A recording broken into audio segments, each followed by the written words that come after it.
Let's now go over what to put under evaluation methods used in the details section. So here you'll want to list all of the different evaluation methodologies used when evaluating the accessibility of your product or service.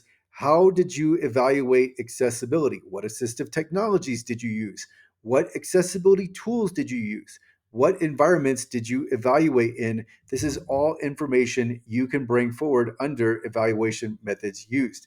So here I have screen reader testing. We could add in NVDA and VoiceOver. So we tested with these two different screen readers. We can also add in the environments in which we tested. So here I have Chrome browser and Windows desktop right beside NVDA, and Safari browser and iPhone 15 right beside VoiceOver. We can also add keyboard testing, visual inspection, code inspection, the use of a color contrast analyzer tool, and so on.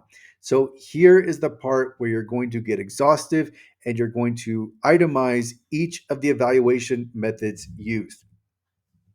You want to be thorough, and if you have user testing conducted along with an audit, you'll want to include both, but just make sure to keep them separated so it is clear what service used what evaluation methodologies.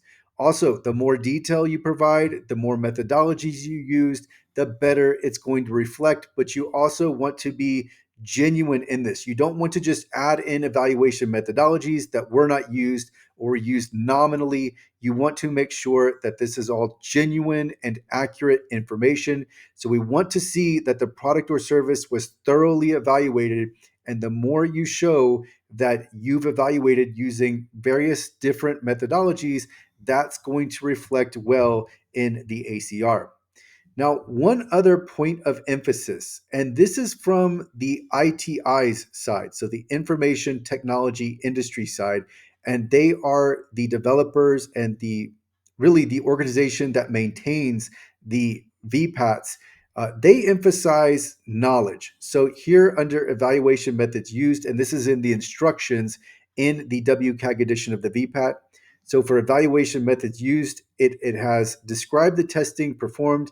Information to enter may include details on some combination of the following. And then the sub bullet point is indicate whether testing is performed by testers with knowledge of general product functionality. Instructional note, this would mean the tester knows how to use the common uses and flows of the product in addition to accessibility. Now, the ITI goes out of their way to, again, they go out of their way to emphasize how important the product knowledge is, but it's not like you have to have built the product or developed the product to be able to thoroughly evaluate it. So this is something that's more on their side. And here I have, if you're going to a service, a demo, if it's unintuitive and or complex, may be called for. But that's really all that would be needed to understand the product or service. So it's not as if you actually had to develop it or be a part of the team that developed it. You can ascertain the information needed just from a simple demo, and let's just say someone from the product team helping you understand if the product or service it really is that complex. But it's very easy to understand product functionality, uses, and flows. And so this really isn't a problem in real life. Occasionally, maybe a product does need a demo because it's so dynamic or there are so many different functions involved.